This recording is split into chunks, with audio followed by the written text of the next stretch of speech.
There are some very clever nicknames for teams that are not really their nicknames and all of that. You can call it what you want. You can call the Patriots the cheat rats. You can call the Giants the little kids, if you will. You can call the Jets the disappointment. You can even call the Seahawks the Sea Wads. But what if there's one franchise that had a nice nickname to it, but the teams like to always play with their nickname and call them something else? And their playoff track record for a long time resulted from that. But what if I told you that this team also suffered a massive loss when they had a player go down that was the key to their success, and in such a bad state that everyone thought that, you know, if this player had not been injured, things would have been different. But anyway, let's talk about the 2006 Cincinnati Bengals, why don't we? Or the 2005 06 Bengals, or as we know, the Bungles. So get ready. I said, are you ready? Are you ready for some Cutter What If NFL football? A weekend invasion! Yeah, it's Cutter talking to you live. We got the hits and the misses. So come join me for all the fun. All the rowdy friends come in. It's the weekend, y'all. Are you ready? Yeah, let's do this, baby. Yes. So the Cincinnati Bengals started out life in the AFL, or the American Football League, in 1968. It was shocking to see an Ohio team, a second Ohio team in pro football, but also the fact that Cincy would choose to be in the AFL instead of the NFL, where Cleveland are rivals, eternal rivals, if you will. Cleveland and Cincy were basically rivals, especially for the baseball field with the Indians and the Reds respectively. And of course, Hot in Cleveland had that thing when Elka's sister, played by Joan Rivers when she was alive, was a Die in the Will Reds fan, and Elka being a Cleveland fan, and they would have massive arguments. Basically, what ended up happening is that Cincy went to the AFL, and Paul Brown, who was the man behind the Cleveland Browns, why they're nicknamed the Browns, and he was Cleveland royalty. And then all of a sudden, after Cleveland dumped him off in 1965 for no damn reason, he decided to try to find another football team. So he put a team in Cincinnati, an American League Football League team. Of course, the AFL would not compete much with the NFL, but yeah, Cincy came in, and then we're in the merger in 1970, and then Cincy Cleveland were battling tooth and nail. Of course, Cincinnati would get revenge on Cleveland as Paul Brown led his Bengals into Cleveland, beating the Browns and getting some justice for the fact that Cleveland abandoned him. So the Bengals weren't really that bad. They were decent, but they would be much better with their pivot. I mean, Ken Anderson. They actually had a good pivot by the name of Greg Cook for the 1970 season, but unfortunately, Cook injured himself, and in the archaic um, surgery stuff, Cook could not really improve himself. So, anyhow, Bill Walsh, who everyone knows as the Niners head coach in the 80s, actually was the assistant for Cincy and Paul Brown and many other coaches. He invented the West Coast offense primarily for Cincinnati, that the running backs would get the balls on receptions.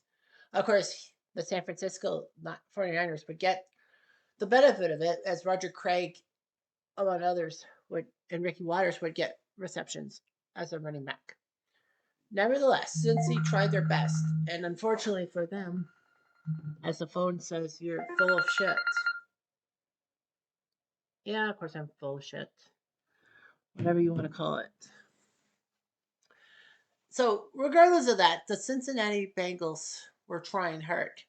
They were just a good team. Ken Anderson at pivot, James Woods, no, James Brooks at running back, Chris Collinsworth, a young Chris Collinsworth at wide receiver, Isaac Curtis also there too. The Bengals won the 1981 AFC title, of course, under one of the most suspicious circumstances, only because the Bengals played in what they called the Freezer Bowl. a game that had very terrible conditions, and the wind chill was way below 0 Celsius. Hell, it was even below 0 Fahrenheit, to say the least. The Bengals would beat the Chargers in that thing, go into Super Bowl 16, face the Niners, but the Niners beat the tar out of them to start, and the Bengals couldn't recover. Since he kept trying, and 7 years later, they got to Super Bowl 23, and guess who they bumped into? Bill Walsh and the Niners for the second time. And since he had good reason to do something, they had a good running back like Icky Woods, who came out of effing nowhere. Boomer Esiason and a great quarterback. They still had Collinsworth. They still had Isaac Curtis. And they had this fullback by the name of Stanley Wilson, who was supposed to be this great fullback. But what happened? Stanley Wilson did not play in Super Bowl 23. The reason? Because he stupidly decided to take cocaine and get caught the night before the big game. This is akin to Eugene Robinson for the Falcons before Super Bowl 33 being caught the night before trying to solicit oral sex from an undercover officer. A lot of people thought that Stanley Wilson was the key and the Bengals were going to win the Super Bowl. But when he was expelled from the NFL, practically that was it. However, the Bengals did have the 16-13 lead with under 3 minutes left, but Montana led that the magical drive that got Jerry Rice a lot of key passes, and he even said during one timeout what the Niners have.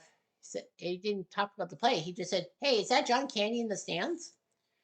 Nevertheless, the Niners beat the Bengals thanks to the Montana's touchdown to John Taylor, not Jerry Rice, John Taylor.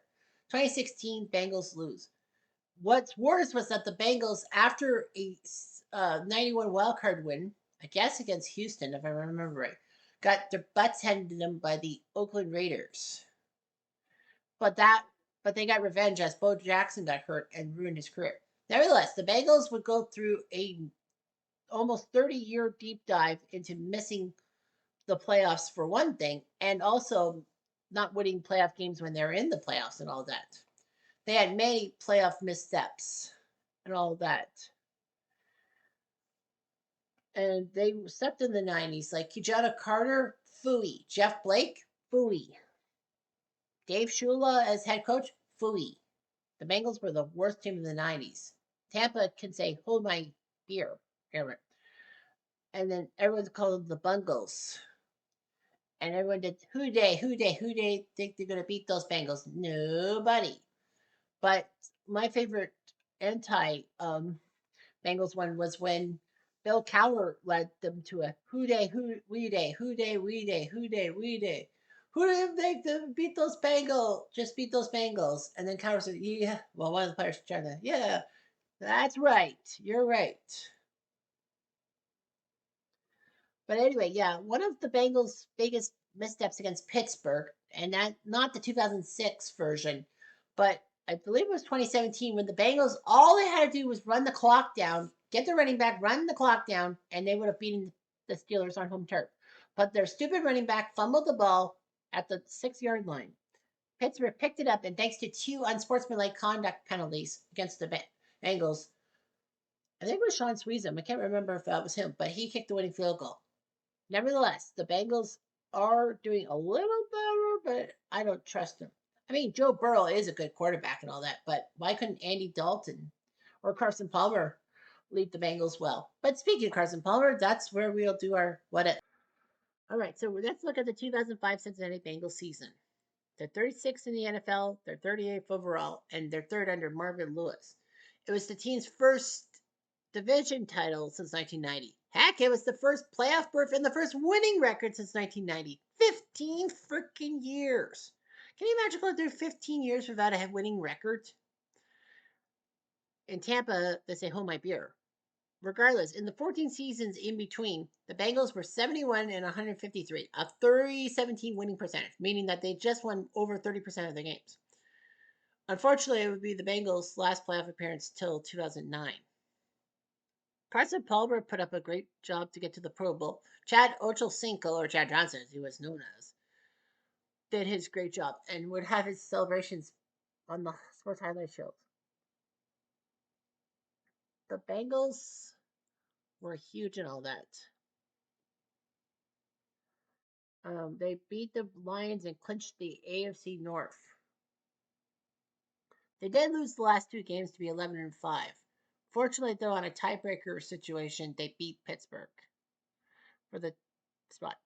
Anyway, the 2005 draft, they had David Polak, number 17 pick linebacker from Georgia, who made a fantastic interception one game against South Carolina, which the South Carolina guy was in the end zone throwing the ball, and then Polak, for some reason, Houdini the ball into his hands. Polak is a pretty good college football analyst nowadays. Chris Henry was drafted in the third round, 83rd overall, but unfortunately, Chris Henry would die later on. I think he was the one who died, right? Yeah, Chris Henry was the one who died in that domestic abuse thing.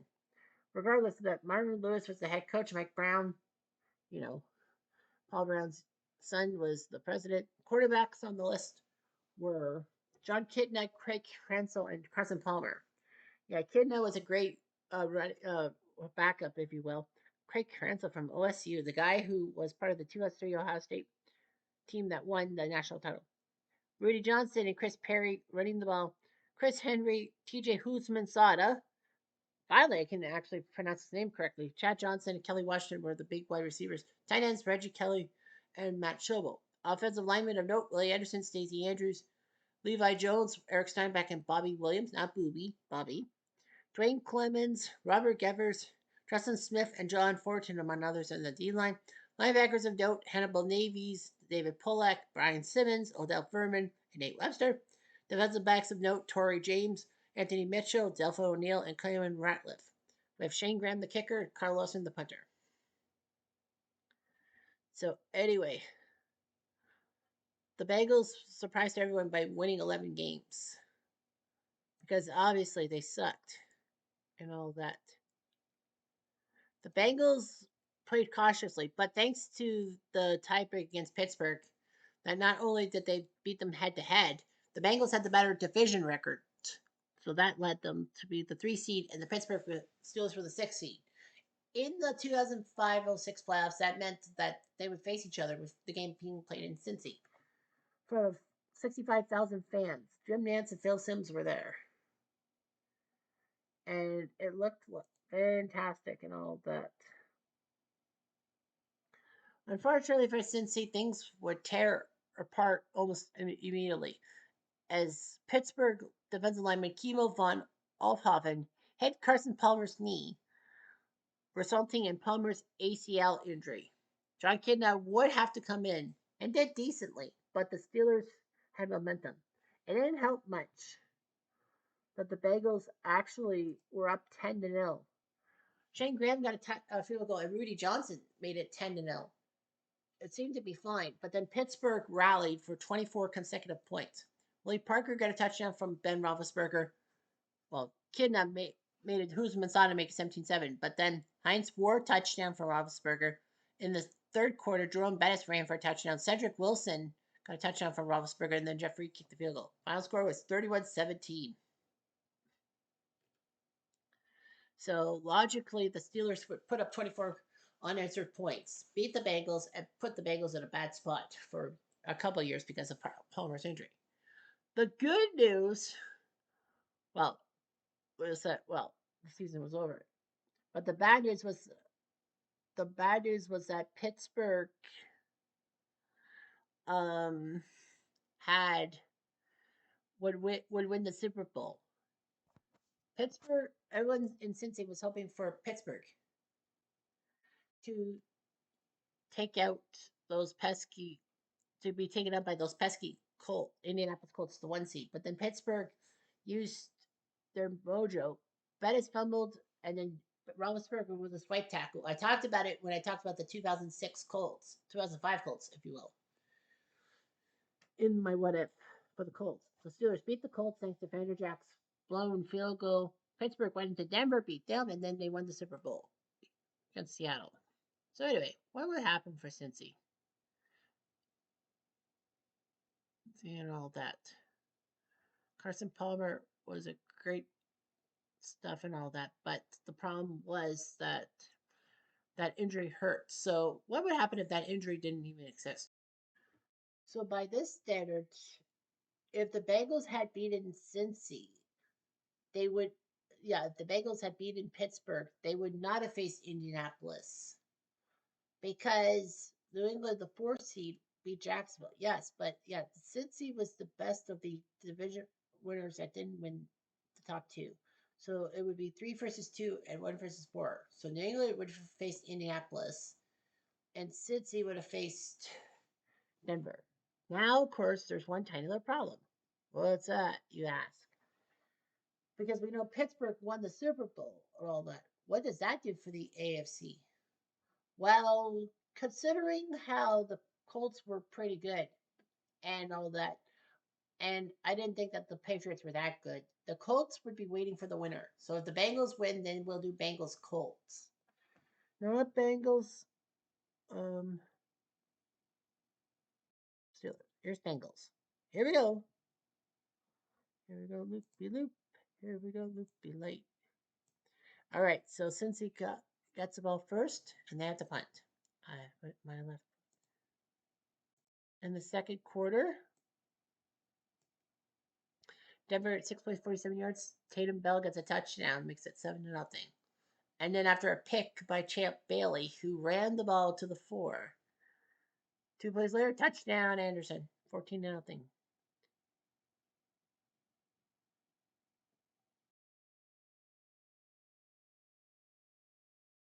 And then Palmer throws the ball, but it's picked up by Carl Payma.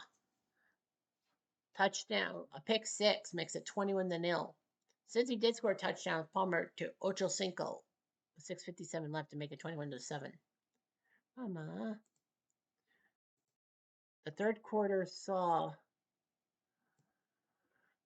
Denver score a touchdown, Plummer to Smith, making it 28-7. Since he gets a touchdown by Rudy Johnson.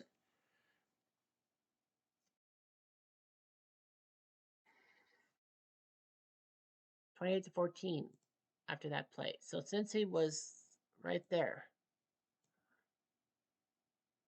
they punt.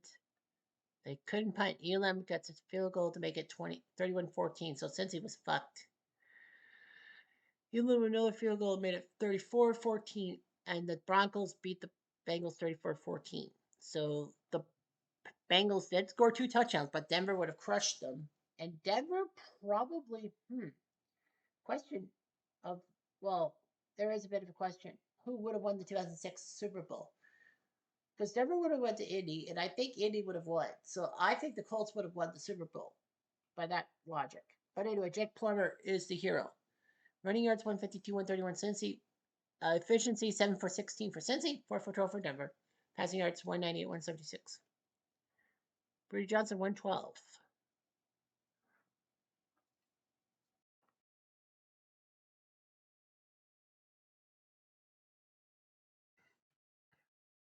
Palmer 17 for 30, 181, 1 touchdown, 2 interceptions. Plummer 15 for Palmer. Plummer 15 for 22, 204, 3 touchdowns.